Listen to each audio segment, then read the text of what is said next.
À chaque jour suffit sa peine. Tout ne peut pas être accompli en une fois. C'est bien plus reposant de ne vivre qu'un jour à la fois. De toute manière, il ne sert à rien de s'inquiéter pour ce qu'il n'est pas possible de régler aujourd'hui. Ça viendra en son temps.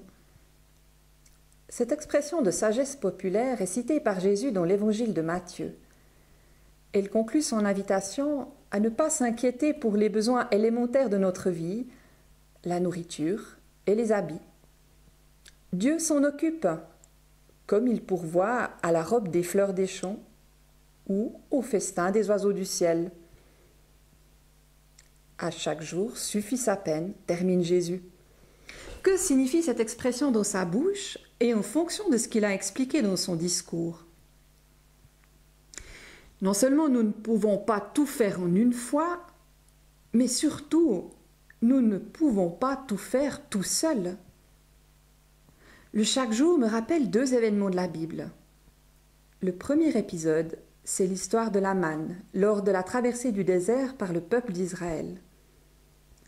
La manne tombait comme la rosée chaque matin et devait être récoltée chaque jour. Elle ne se conservait pas jusqu'au lendemain. Impossible d'accumuler donc. Il fallait non seulement se remettre à la tâche chaque jour, mais vivre chaque nuit sans savoir si effectivement la nourriture serait à nouveau présente au matin. Israël a vécu un exercice de confiance quotidien tout au long de cette période.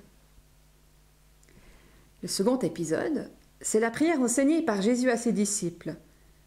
Le Notre Père contient cette demande: donne-nous aujourd'hui notre pain de ce jour. Il y a comme une actualisation et un encouragement à vivre la même confiance que le peuple d'Israël au désert pour tous nos besoins essentiels. Limiter sa peine de chaque jour a un effet anti-stress.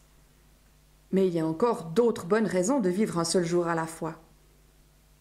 En accumulant biens et richesses au-delà de mes besoins réels, je m'offre une assurance qui enlève toute chance à Dieu d'intervenir en ma faveur.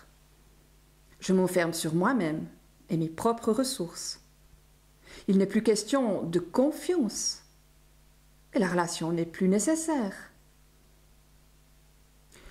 À l'inverse, je ne vais pas m'attacher à Dieu uniquement pour qu'il s'occupe de moi et de mes besoins.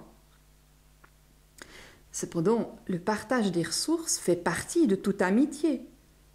J'aime donner à mes amis ce qui leur fera plaisir ou recevoir d'eux ce qui m'encourage.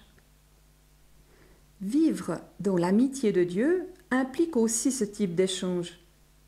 Chaque jour. Pas une fois, une bonne fois pour toutes, histoire que ce soit fait, mais jour après jour. Dans la bouche de Jésus, j'entends ce « à chaque jour suffit sa peine » comme une invitation à la relation avec Dieu, dans nos joies comme dans nos peines, jour après jour.